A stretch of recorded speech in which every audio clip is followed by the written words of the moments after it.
Well, did you know that in today's world, the uglier you go to bed, the hotter you wake up? It's a trend all the rage with teens.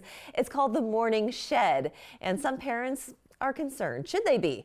Let's welcome Dr. Bruce Hermann, board-certified plastic surgeon from Denton, Texas. We're glad to have you join us this morning. You know, the morning shed sounds like it's more performance than skin science. What say you?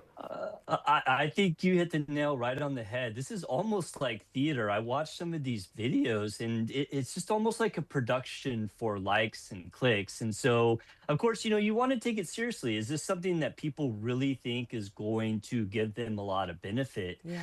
And, I watched some of the videos. It's not super specific. They vary from video to video, but there are a couple of concerning things I think about this. I mean, first off, this is targeting like teens and young people.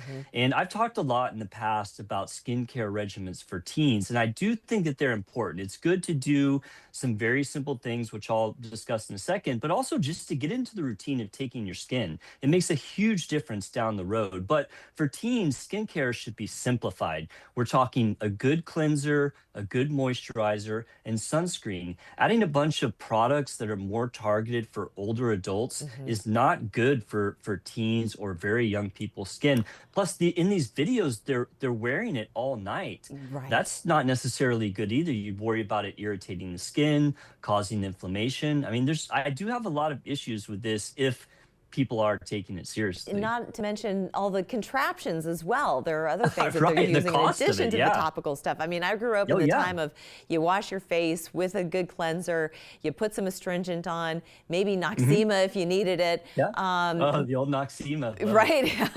Yeah, I'm I aging remember. myself.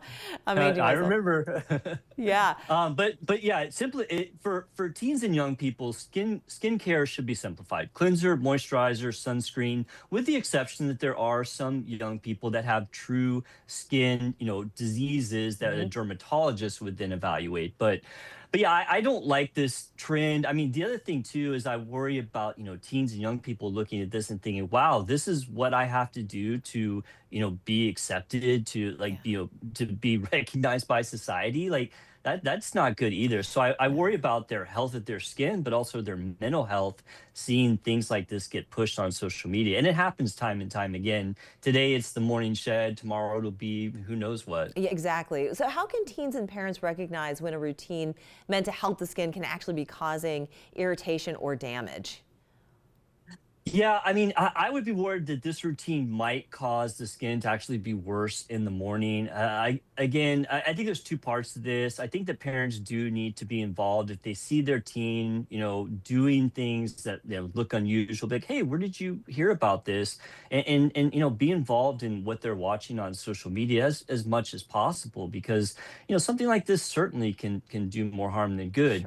Sure. Again, there's not anything specifically spelled out with this. When you look at each of these videos, they're mostly performative. They're mostly for show. Always, But yeah. there's nothing here that's based in science. It's Well, just it's a video somebody made. It went viral, and now we're talking about. We live in this day and age where someone's TikTok suddenly becomes national news. yeah. It's been a really weird phenomenon. I know, I know. Well, and we've all heard of the cinnamon challenge and all those other stupid Yeah. things that can prove Right. fatal in some cases. But at what Right. point Yeah. Some can be very dangerous. what point does a beauty routine stop being fun or relaxing and start crowding out sleep, Yeah. school, social Right. life?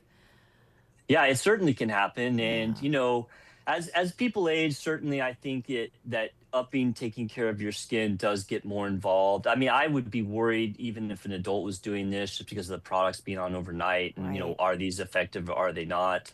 But specifically for teens and young people, I can't get behind this at all. Like it's not based in any type of science. I think it potentially could be harmful both to Sure. the health of the skin and their mental health. So Yes. I would heavily advise teens and young people to avoid the morning shed, and also encourage parents to make sure that they are kind of monitoring what their kids might be watching or doing from social media. Absolutely. Last question for you. What kinds of conversations help teens reflect on beauty trends without feeling judged or controlled?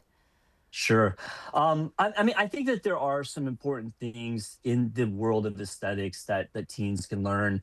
It's mostly protective. I mean, things like protecting yourself from the sun at a young age are so critical if you Yeah, want to have that really nice skin health going into middle age.